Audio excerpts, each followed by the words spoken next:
Have you ever stared at a family photo, your family's photo, and felt like a stranger? Like an outsider in the very place that should feel like home? Imagine scrolling through your siblings' vacation pictures, watching them laugh under the Caribbean sun, sipping cocktails, building sandcastles with your children, and not seeing yourself in a single frame. Not one. Not even a blurred background. That's not just an oversight. That's a message.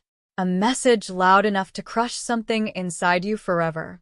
And if you've ever been left out like that, not by accident but deliberately, you'll understand why I did what I did. You didn't just click this video because of the title. You clicked it because deep down you've been there too. Maybe not the exact same way, but you've felt invisible, ignored, forgotten, betrayed by the very people who were supposed to see you, love you, include you. Stay with me till the end, because I promise you, you're going to get the answer you're looking for. The one you might not even realize you need. Look, I'm not here to pretend like I'm perfect. I'm not. I'm human. But I'm also someone who gave everything to a family that turned around and cropped me out, literally and metaphorically. And when I say family, I don't just mean by blood. I mean the people you sacrifice for, celebrate with, grieve with, and grow with. The ones who know your childhood secrets, your biggest dreams, your worst fears. People you trusted so much that you never imagined they could look right through you and smile like nothing was wrong. But they did. And you're going to hear exactly how.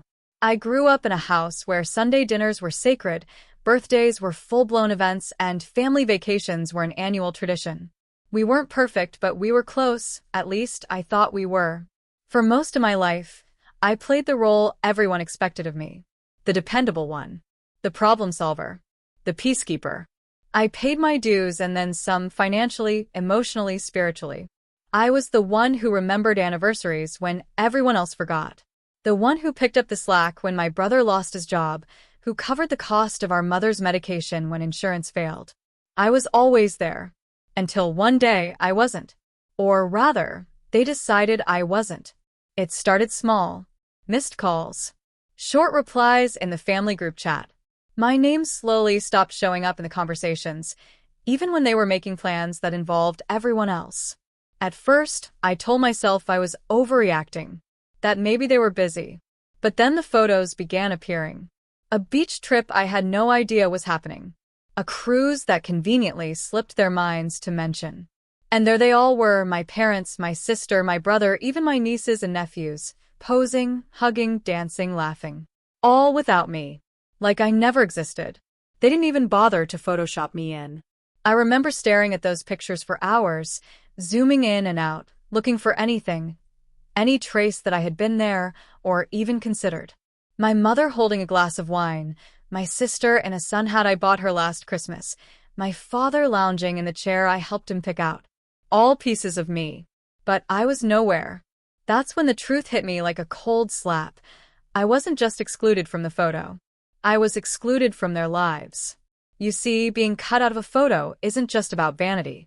It's psychological. It tells your brain something dangerous, that you don't belong, that you're not worth remembering, that you are, at best, background noise.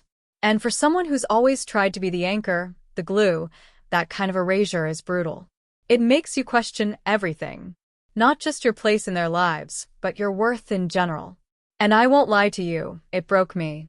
Quietly, slowly, until I decided I couldn't let it break me anymore. This isn't a sob story. This is a reckoning. Now let me make something crystal clear. This story isn't just about family drama. This is about legacy. And when I say legacy, I'm not just talking about money, wills, or trust funds. I'm talking about impact, about what we leave behind, not just in bank accounts, but in memories, relationships, values. And I had spent years building something worth passing down. I'm talking real estate, intellectual property, a retirement portfolio my financial advisor said could last 2 generations. And they thought they could cut me out, use me when they needed me, then disappear me when they didn't. But they forgot one thing. I was the architect of that legacy. And they were standing on a foundation I built. At first, I thought about confronting them, just calling them up and saying, "Hey, what gives?" But you know what that would have gotten me? Gaslighting. Excuses. Lies wrapped in fake concern. Oh, it was last minute. Or, you were busy with work, weren't you? Or the classic, we didn't think you'd want to come. I knew those lines by heart because I had heard them before. So instead of chasing their love and begging for crumbs, I did what they never expected. I went silent. But not passively. Strategically. I started collecting receipts. Every lie, every slight, every selfish decision they made. And then I began rewriting the blueprint. Not for revenge. For peace. Because here's the truth they don't want you to know. Sometimes peace doesn't come from forgiving people. Sometimes it comes from removing them entirely from your plans, your mind, your legacy. If you're still watching, it means part of you relates to this. Maybe you've been the dependable one too. The one everyone calls when they need a favor, but forget when it's time to celebrate. Maybe you've been erased in subtle ways. Not invited to dinner. Left off the group text. Talked about but never spoken to. And if you're nodding right now, even just a little, then I need you to stay with me. Because the move I made, it wasn't petty. It was powerful. It wasn't cruel. It was calculated. And by the time the story ends, you'll see exactly how I turned a digital erasure into a legacy that couldn't be ignored. I want you to remember something. People don't just forget you by accident. Most of the time, it's deliberate. And the most dangerous thing you can do is pretend it doesn't matter. That's what I did for years. But no more. I stopped playing the background character in my own story. I took control.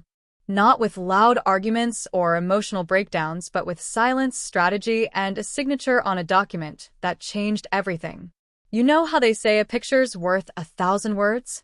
Well, I'm about to give you 10,000 that speak louder than any fake family photo. And every single word is real. Every detail, every twist, every choice I made, it's all coming your way. This isn't fiction. This is personal. This is calculated. And by the time we're done, you're going to see just how dangerous it is to underestimate someone who's spent their entire life putting others first. But first, you need to understand who they really are. What led to the moment they cropped me out, not just of a photo, but out of their lives. And once I reveal what happened behind the scenes, you'll realize the story was never just about one vacation photo. That was just the surface. The real betrayal ran deeper. Much deeper. The kind that started years ago, long before Instagram and group chats. The kind that no one talks about until it explodes. And that explosion? It's coming. Because as they smiled in those perfect vacation pictures, those curated moments for social media, they had no idea. I was already planning the biggest plot twist of their lives. And let me tell you something. They never saw it coming. So sit tight. Breathe. Because the part you came here for, the part you can't stop thinking about, it's about to begin. But fair warning, it's not what you think. And by the time we get to the end, you might just ask yourself the same question I did. What do you do when your family forgets you? You remind them, but not with words. With legacy. Let me know when you're ready for part 2, and I'll continue from the cliffhanger, diving deeper into the characters, emotional backstories, and the precise moment the main character turns the tables. It's strange how the people you know best can become the greatest strangers of all.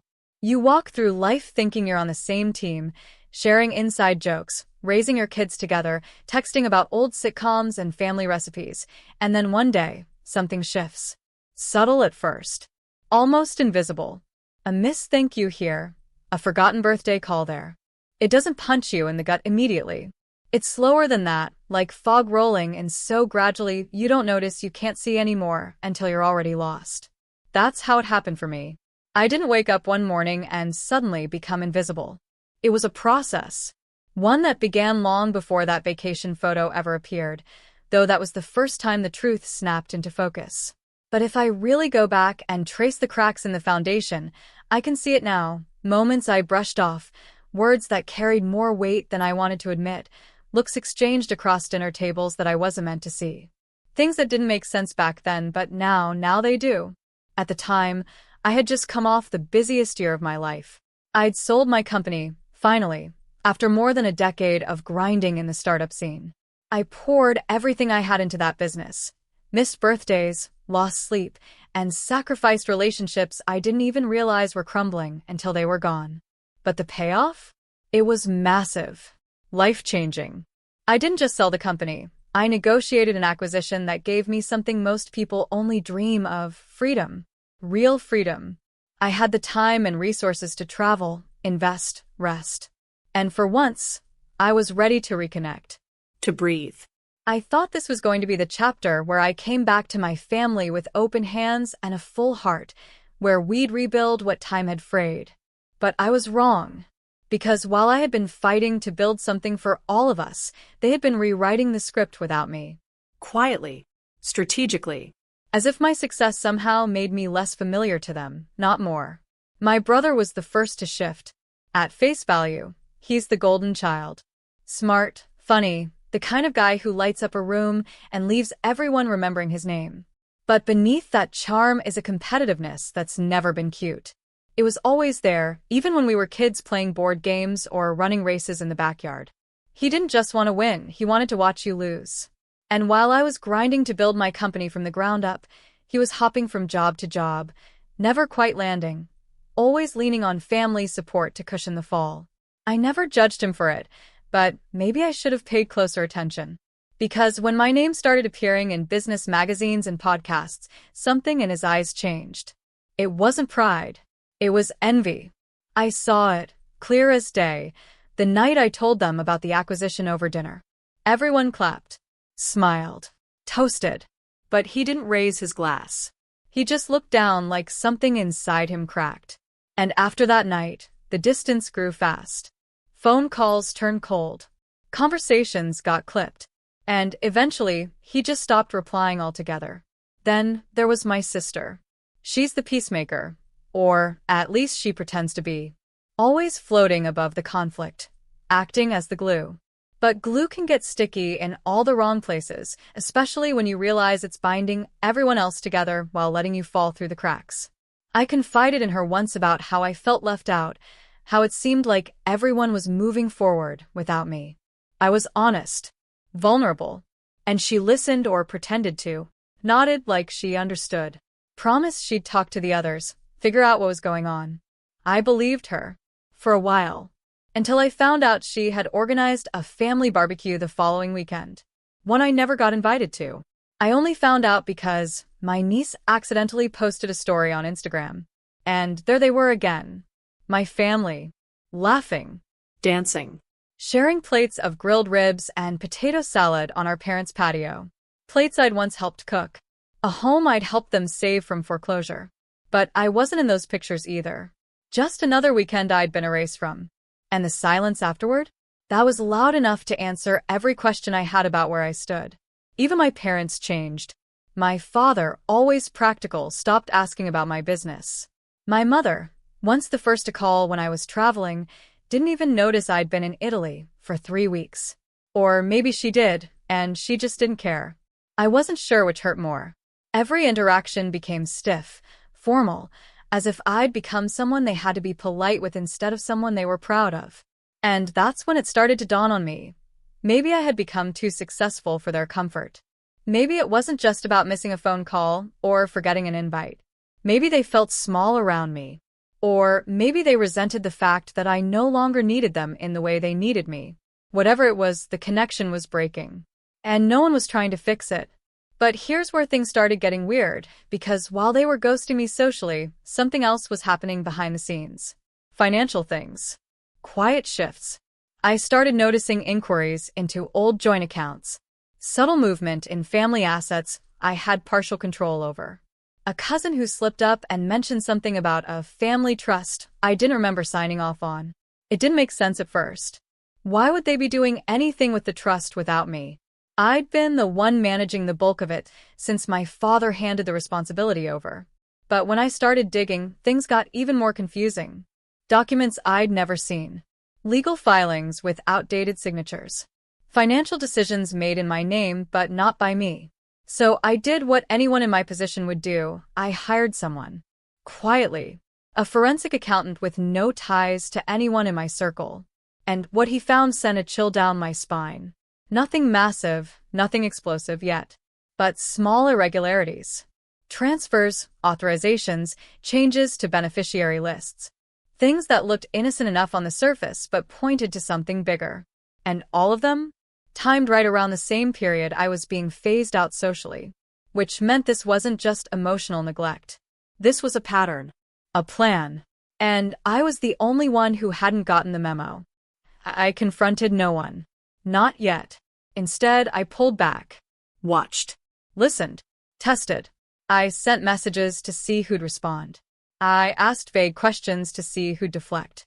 I even floated a rumor through an old family friend, said I was thinking about donating a large portion of my estate to charity. The reaction was telling. Within days, my mother called me for the first time in weeks. My brother texted. My sister left a voicemail with a slightly too cheerful. And if I had any doubts before, they were gone now. I wasn't imagining this. I was being erased deliberately from their lives, from their plans, and most dangerously, from the financial legacy I had once built with them in mind.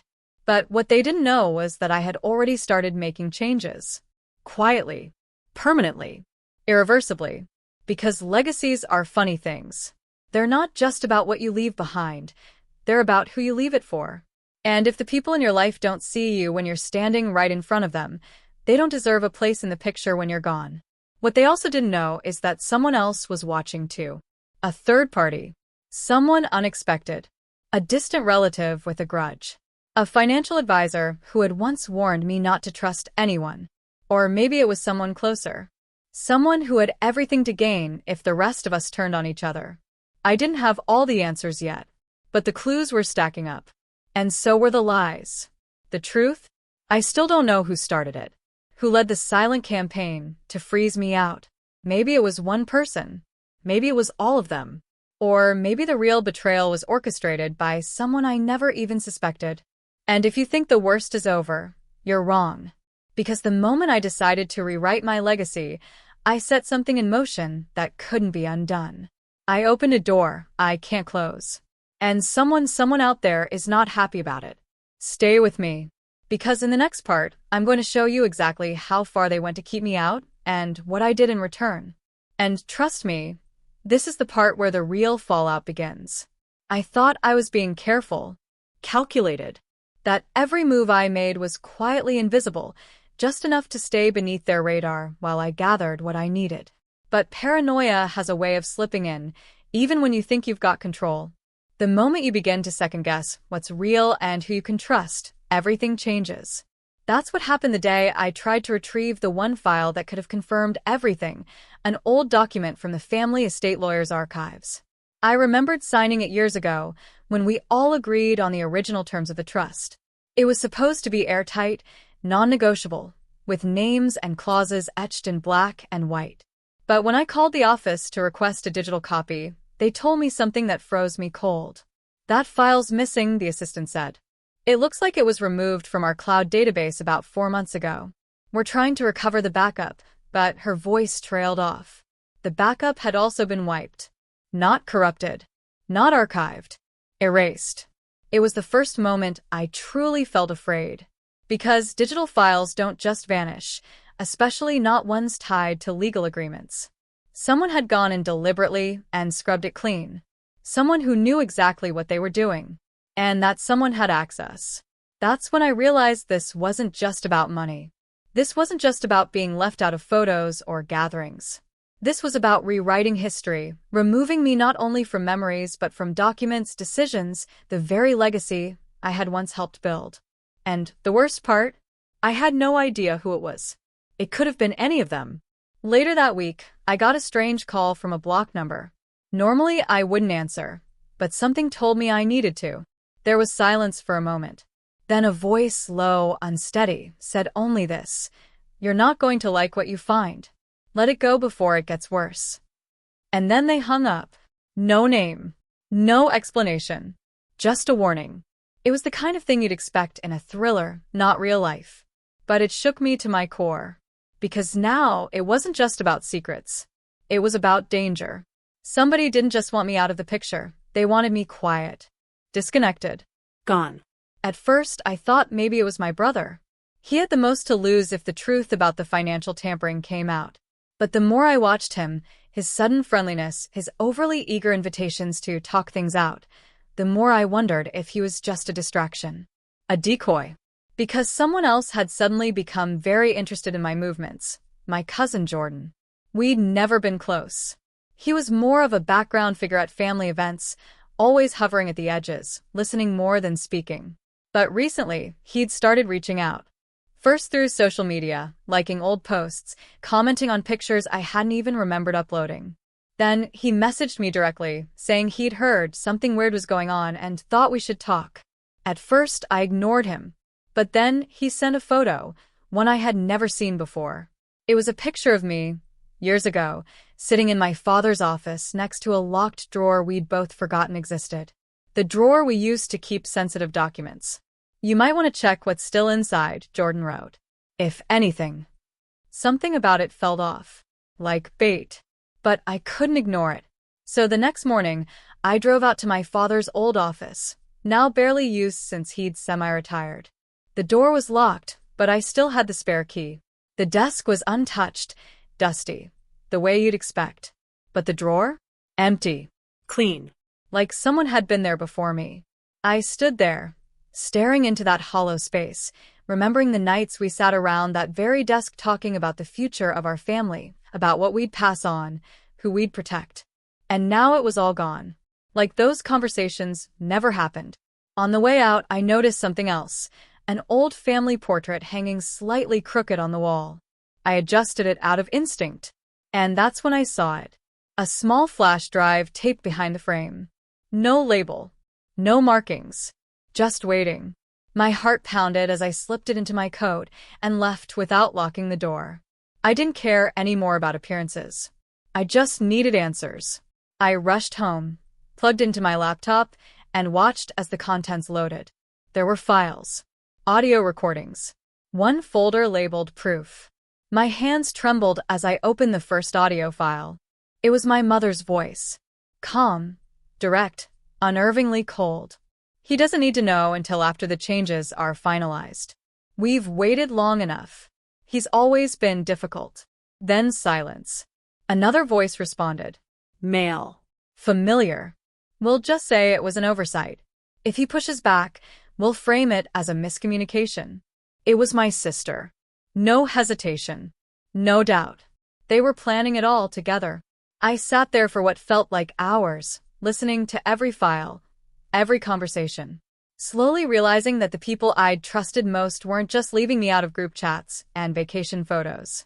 They were deliberately removing me from the family's financial decisions, twisting the narrative behind my back, erasing my involvement in everything we'd once shared.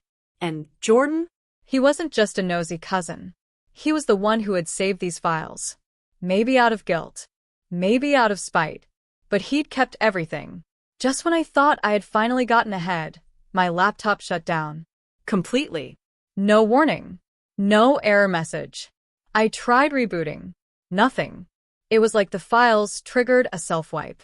And when I went to retrieve the flash drive from my coat pocket, it was gone. I retraced every step. Turned my house upside down. Called the data recovery service. Nothing. I hadn't emailed the files. I hadn't backed them up. Everything vanished. And then, just 2 days later, I received a package in the mail. No return address. No note. Just a single Polaroid photo, one I'd never seen before. It was from the family vacation. The same one they left me out of. Except this time, I was in it. Barely. Reflected in the glass behind them. Watching. Only one word was written on the back. Still here. I don't know who sent it.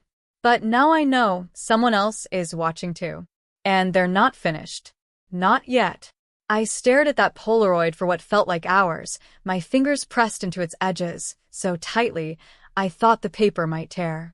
The reflection, my reflection, shouldn't have been there. I wasn't on that trip. I hadn't even known they were gone until the pictures surfaced on social media weeks later. And yet there I was. Faint, blurry, but unmistakably me. A ghost in the background of their perfect smiles. At first, I questioned my memory. Was there some way I had been there and simply forgotten? Had I been nearby by coincidence? No. Impossible. The dates didn't match. I had been overseas. I had receipts, flight logs, even photos of my own. But the Polaroid, this wasn't just a picture. It was a message, a threat, a challenge. Still here. The words echoed in my mind like a warning shot across a battlefield I hadn't realized I'd stepped onto. Someone was toying with me. Someone who knew exactly how to shake me. The next twist came from someone I hadn't spoken to in months, Aaliyah, my former business partner. We'd built the company together, survived investor fallouts, tech crashes, late nights fueled by takeout, and stubborn dreams. Our parting had been civil but strained. She wanted to go global. I wanted out. She stayed on after the acquisition, taking a leadership role while I cashed out and disappeared into the quiet I thought I needed. But when I saw her name light up on my phone, my stomach turned. I answered, cautiously, and her voice was low, hesitant, uncharacteristically serious. "Did you send someone to my apartment last night?" she asked without preamble. My heart dropped. "What are you talking about?" I asked, already knowing I wouldn't like the answer. "A man showed up. Said he was from a legal firm connected to your family trust. Asked about your habits, your travel, your state of mind. He said you gave him permission. He had papers. I didn't let him in, but something felt off. I thought maybe you were in trouble." I hadn't sent anyone. I hadn't even spoken to her about any of this. But now it was clear, whoever was behind this wasn't just targeting me. They were watching the people around me, extending their reach into every crack of my life. It wasn't random. It was precise. Calculated. I tried to calm her, but I could tell she didn't believe I was safe. And for the first time, I wasn't sure I was either. She paused before hanging up, then added one more thing. "He left something on my doorstep when I wouldn't answer. It was a folder with your name on it. And a picture inside. You and me from last year. But the photo had a red X marked over your face. Like someone's trying to erase you." I drove to her place immediately. The folder was still there, wrapped in plastic. Inside was a blurry printout of us at a business retreat, arms around each other, half laughing in the sun. A red X, thick, deliberate, slashed across my face like a warning. There was no note, no signature, no indication of who had sent it. But there was something else in the folder too. A USB drive, labeled in Sharpie with a single word, truth. I didn't trust plugging it into my own system, not after what happened with the last one. So I took it to a secure lab I used during my early startup days, back when we needed firewalled servers and clean devices for pitch decks that couldn't risk leaks. It felt paranoid then. It felt necessary now. The tech on site, Nate, was an old friend. Ex-military. No nonsense. When I handed him the drive, he raised an eyebrow but said nothing. 2 hours later, he came back pale, with a look I hadn't seen since the day our competitor tried to breach our early prototypes. "You need to see this," he said, setting the screen in front of me. The drive was packed with surveillance footage. Not just of me. Of my house, my car, even the grocery store I frequent. All dated within the past 6 months. Some footage was taken from angles that could only mean one thing: someone had physically followed me. Zoomed in on my license plate. Captured me having coffee with friends. Even filmed me standing by my father's old office door the day I found the flash drive. The level of detail was horrifying. But what stunned me most wasn't what they captured. It was what they missed. Because in all those hours of footage, one face kept appearing again and again, always in the background, always half obscured. And it wasn't someone I recognized. That's when I started to realize there might be someone else involved. Someone not from my immediate family. Not from the company. Someone in the shadows, pulling strings. The timing lined up too perfectly. Every time I uncovered something new, a piece of evidence would vanish. A clue would turn into a dead end. And now, people I hadn't spoken to in months were being dragged into it. Aaliyah. Nate. Even my old housekeeper texted out of nowhere, asking if I had given her name to a security firm that came knocking with questions about when I left town. Whoever this was, they weren't just after my silence. They wanted my entire narrative rewritten. And then came the letter. It arrived folded into a manila envelope with no stamp. Just left on my porch. Inside was a single handwritten page. No return address. No date. No explanation. Just a few lines, written in block letters. Asterisk, they lied to you before. They're lying to you now. The trust was changed. But not by who you think. Look closer. One of them is hiding something bigger. Something you forgot. Go back to 2011. Asterisk. 2011, the year everything began to change. The year we lost my uncle to a sudden heart attack. The year my mother suddenly took over the family's financial planning. The year I almost signed away my rights to something without even reading the fine print because I trusted them. It was also the year my father was hospitalized for what we were told was a stress-related episode, but what I now wonder might have been something far more calculated, something meant to take him out of the equation, at least temporarily. My mind spiraled as I pulled out the old storage bin from my garage, the one filled with tax papers, contracts, and legal forms from the years I never thought I'd need to revisit.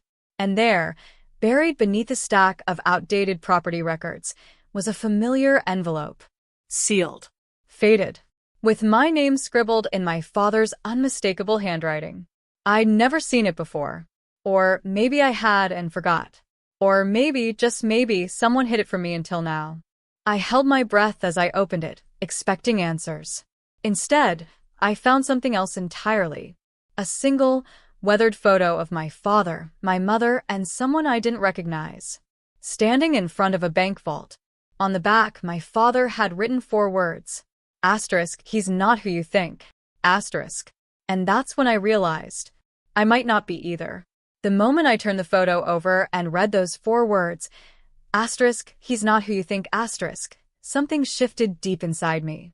A chill that didn't just crawl over my skin, but rooted itself in my bones.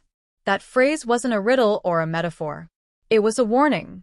And suddenly, everything I thought I understood about my family, about the betrayal, about who was behind the manipulation and erasure, it all cracked open like a fault line.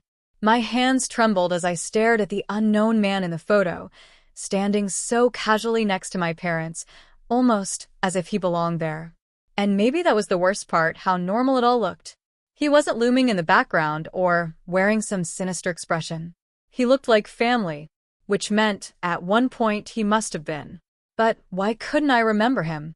I barely slept that night. Every creak in the hallway felt louder. Every shadow outside the window felt darker. I checked the locks twice, 3 times. I unplugged my main computer. I put tape over the webcams. My world, once so sharply defined, was starting to blur around the edges.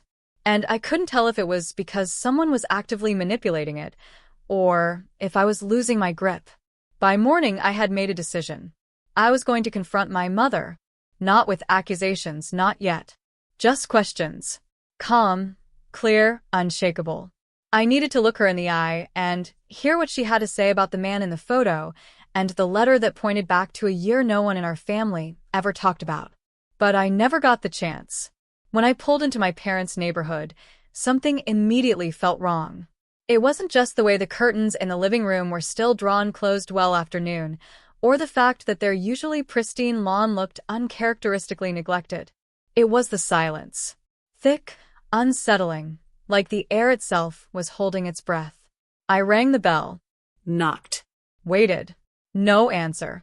I called her phone, straight to voicemail. I tried my father's cell. Disconnected. Finally, I walked around the back. The patio door was cracked open, just enough to trigger every alarm in my body. The house was empty. No signs of struggle, but everything felt paused. A cup of tea still warm on the kitchen table. My father's reading glasses left on the sofa armrest, as if he had just stepped away. But they were gone. Both of them. And not in a running errands way. Gone as in vanished. No note. No explanation. No warning. And that's when it hit me. This wasn't just about hiding secrets anymore. This was a cleanup. A cover-up in motion. And I had just walked straight into the middle of it. I called the police, of course. Reported them missing. Filed all the paperwork. But something about the way the officer glanced at me, the way he kept looking at his partner during the interview, made my stomach twist. As if they knew something they weren't telling me. Or worse, didn't believe a word I was saying. I left the station feeling more exposed than ever. The law wasn't going to protect me. Not from this. Not from whoever had orchestrated such a precise, surgical disappearance. I went back to my car, hands shaking as I unlocked it, and that's when I noticed the envelope on my passenger seat. No one had broken in. No alarm was triggered. It was just there, waiting. This time, it wasn't handwritten. It was typed, neatly folded in half. A single sentence in bold font. Stop asking questions you aren't prepared to answer. I couldn't breathe. I looked around the lot, scanning every car, every face, every flicker of movement. Someone had been inside my car.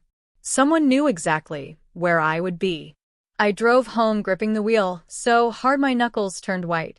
Every turn, every brake light behind me, felt like a tale.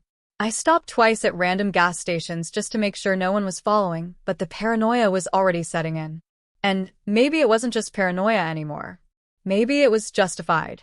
Back at the house, I shut all the blinds. I disconnected from Wi-Fi. I powered off every smart device. But it didn't matter. The sense of being watched was already embedded too deep. I kept going back to that photo. The man with my parents. The one I couldn't name. Something about him gnawed at me, like a word stuck on the tip of your tongue. I pulled out old albums, school yearbooks, wedding videos. Nothing. It was like he'd been surgically removed from every piece of our family's past. Except this one picture, slipped into an envelope meant to be forgotten. Later that night, I reached out to my cousin Jordan again. I hadn't heard from him since he dropped the last folder on me, and his number was now disconnected. His social accounts deleted. Emails bounced back. It was like he'd never existed. I called one of his friends from college, a woman I vaguely remembered meeting at a reunion years ago, just on a hunch. She picked up groggy, clearly not expecting a call from a stranger. But the second I mentioned Jordan's name, the line went silent. Then she whispered something that chilled me. I thought you were with him.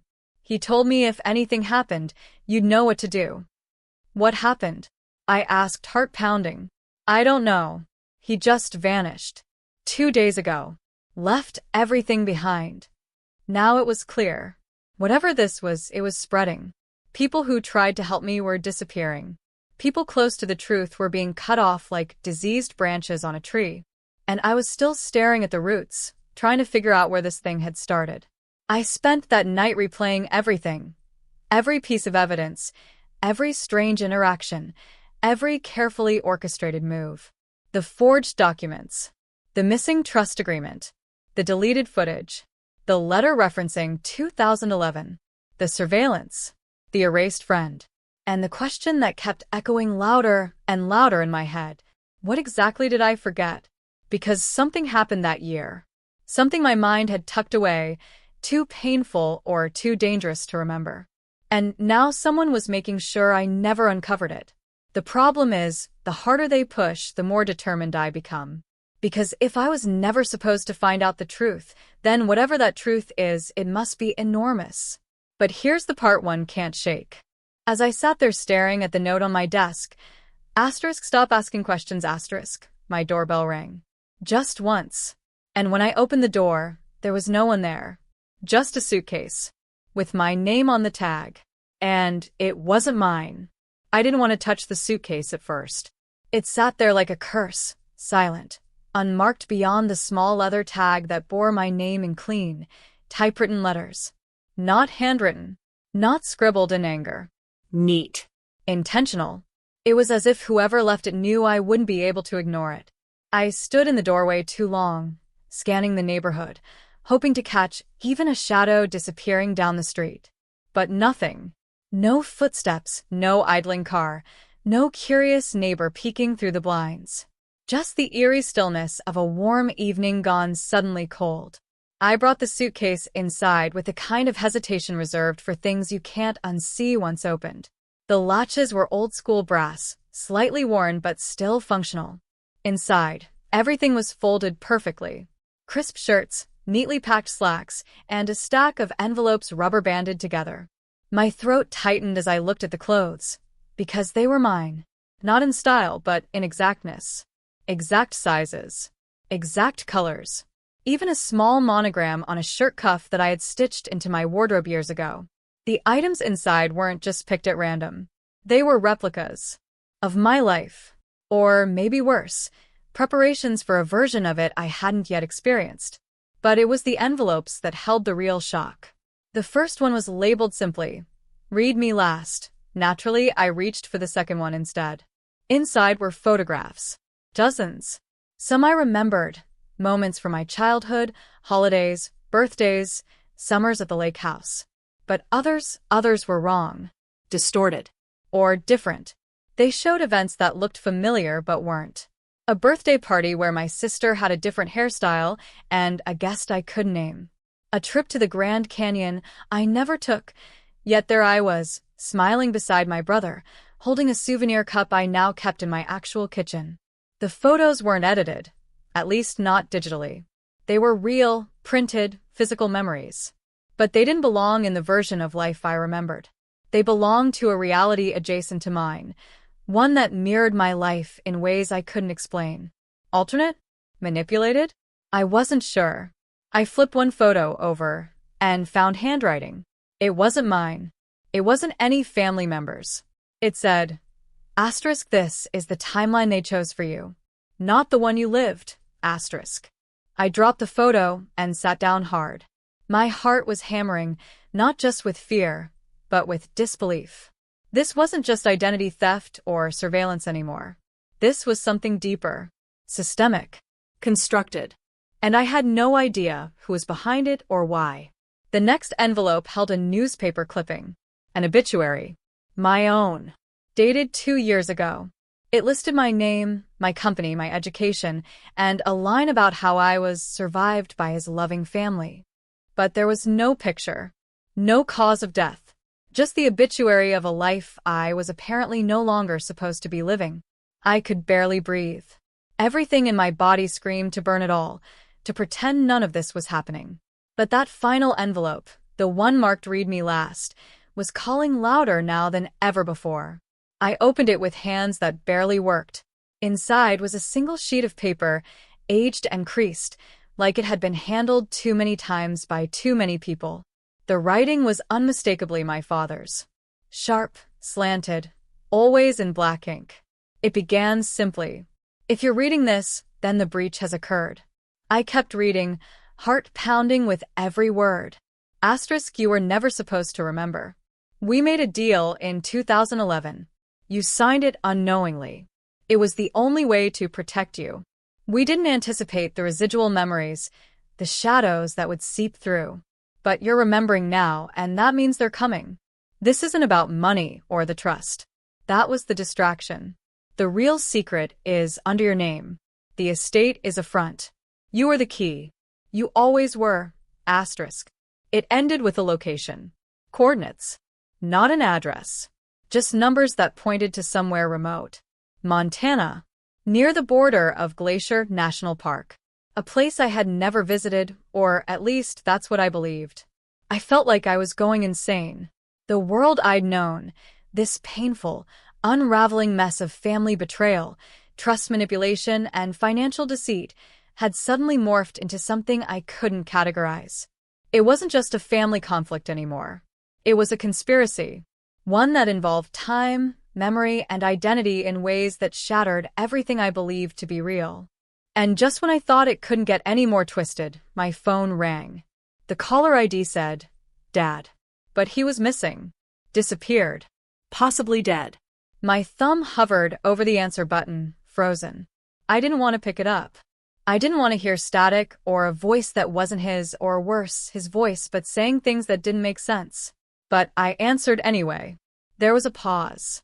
Then a voice that sounded like my father's, only slower, colder, like he was reading from a script. He said one sentence. "If you go to Montana, you'll never come back." The line went dead. And for the first time since this all began, I realized the truth might not just destroy everything I thought I knew. It might destroy me. The drive to Montana was quiet in the most unsettling way imaginable.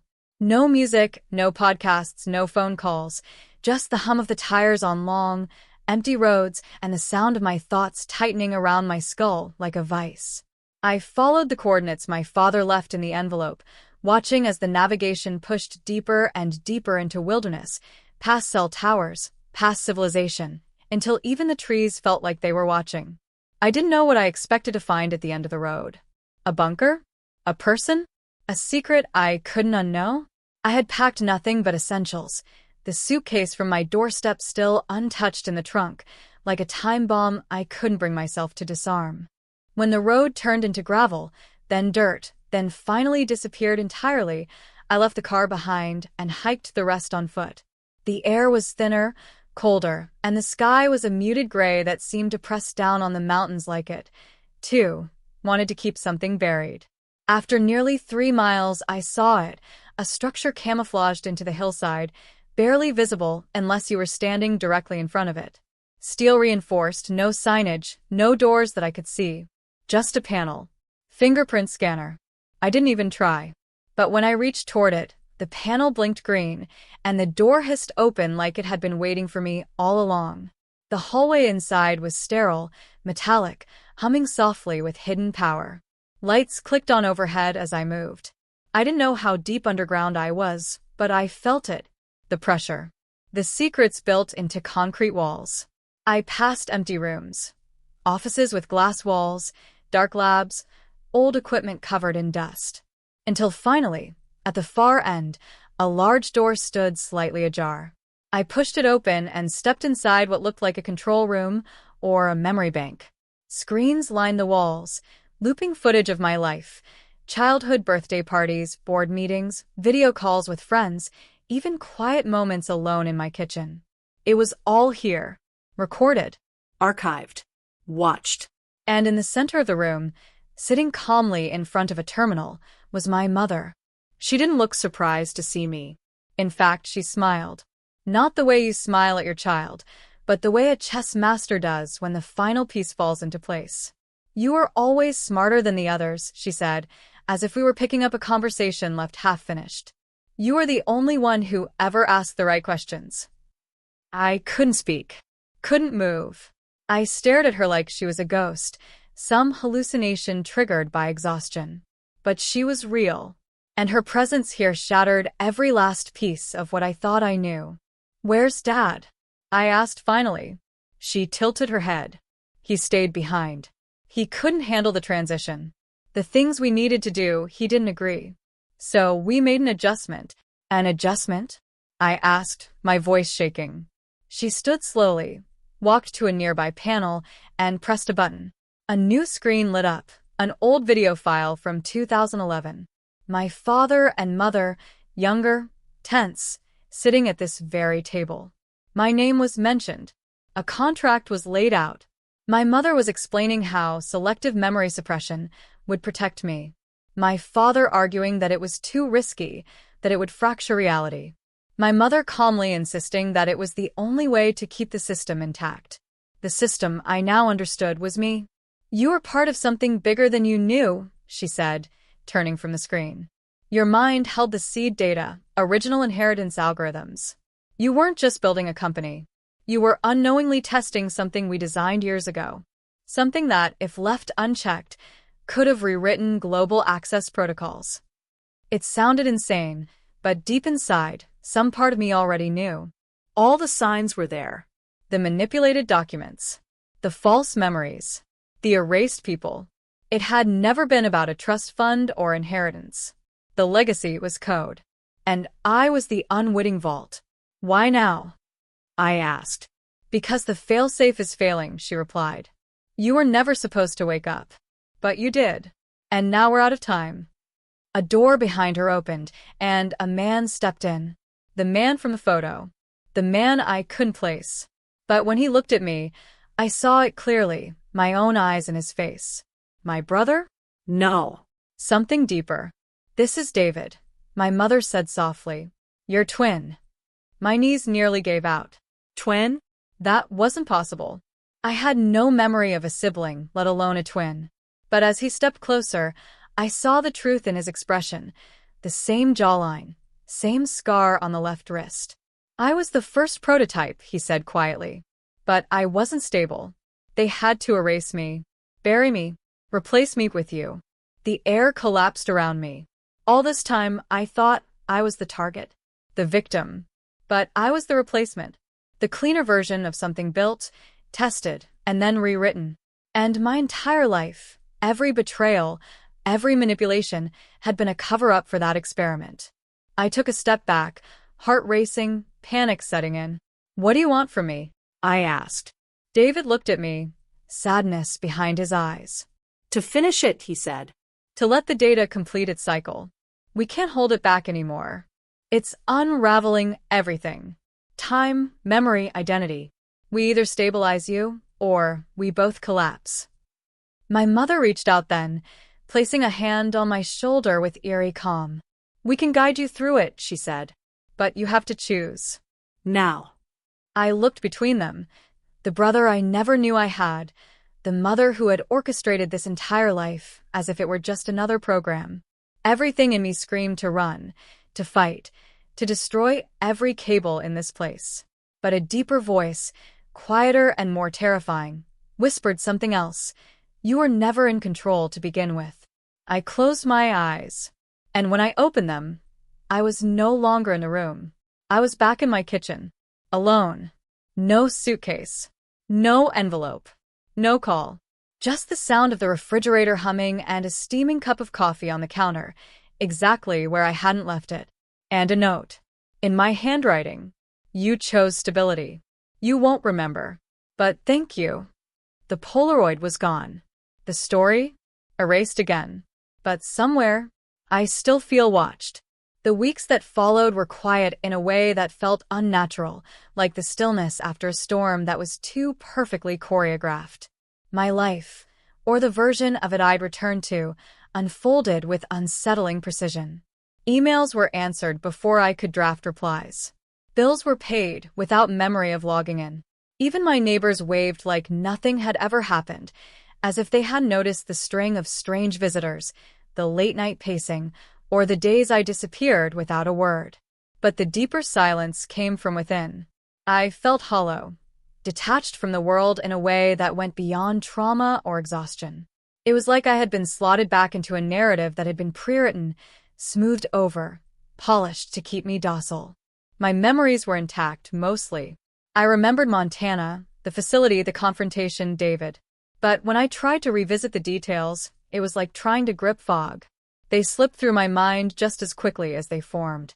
What lingered was the feeling of loss. Not just the loss of answers or even family, but of control. Of reality, as I had once known it. I started going on walks again, not to clear my head, but to test whether the world around me was still real. I'd glance into shop windows, touch the bark of familiar trees, stop at crosswalks and stare into the faces of strangers, wondering if anyone else had ever felt like their life had been rewritten without their consent. Maybe that's the cruel genius of it. When the erasure is clean enough, you begin to doubt whether the cracks ever existed at all. I found the old suitcase still in my trunk one afternoon, sealed now, like it had never been opened. I took it inside and placed it in the attic, next to the boxes of old college notes and abandoned keepsakes. I didn't dare open it again. Not because I feared what was inside, but because I feared it might be empty. And I wasn't sure which would be worse. One day, I sat down to revisit the files from the flash drive I thought had been lost. The backups, the photos, the voice clips, none of them existed anymore. Even my call logs had gaps. The police reports, the missing persons files, the email chains with Aaliyah, all gone. Even Jordan's name no longer brought up a single profile or mention online. It was like the entire chain of events had been deleted, root and branch, replaced by something cleaner, safer, and completely false. And yet, something had changed. I had changed. The knowledge, whatever I glimpsed in that underground facility, whatever deal I had unwittingly made, it lingered. I'd wake up with flashes of memories I couldn't verify, fragments of conversations that didn't belong to me, flickers of unfamiliar places and people. I couldn't tell if they were leaks from a suppressed memory or pieces of another version of myself bleeding through. Still, there were moments of peace. Mornings when the light through the window felt warm and real. Days when I could laugh again, if only for a little while. I poured myself into painting, a hobby I had long abandoned. Not because I had anything to express, but because I needed something in my life that couldn't be scripted. Each brushstroke was defiance, raw, imperfect, and wholly mine. I began attending community events, volunteering, planting trees, grounding myself in physical acts that made the world feel tangible again. I built new friendships, slow and careful, keeping my past guarded like a fragile glass box that could shatter with one careless question. Every time someone asked, "So, what's your story?" I just smiled and said I was working on it. And then, one night, as I was locking up the house, I found a letter slipped under my door. It was blank on the outside, no address, no return name. Inside was a single sentence, typed in the same font as before. "You were never supposed to remember, but you did." No threat. No warning. Just acknowledgement. That's when I knew somewhere out there David was still alive. Maybe watching. Maybe waiting. Maybe even fighting the same fog that blurred my world. I don't know if we'll ever meet again, or if what I experienced was even entirely real. Maybe this was all part of some vast, coded illusion, and I was merely the echo of a failed experiment echoing across a system that learned to rewrite its errors. But I do know this, the truth has weight. And once you've carried it, even briefly, the world never feels quite as light again. So I go on, day by day, pretending the story ended, while deep down knowing that some stories don't end. They just go quiet. Waiting. And maybe one day, when another suitcase appears, or another reflection shows me a version of myself I don't recognize, I'll know it's starting again. Because legacies, real ones, the kind built not on money or property, but on truth, don't disappear. They hide. And they wait for someone brave enough to remember.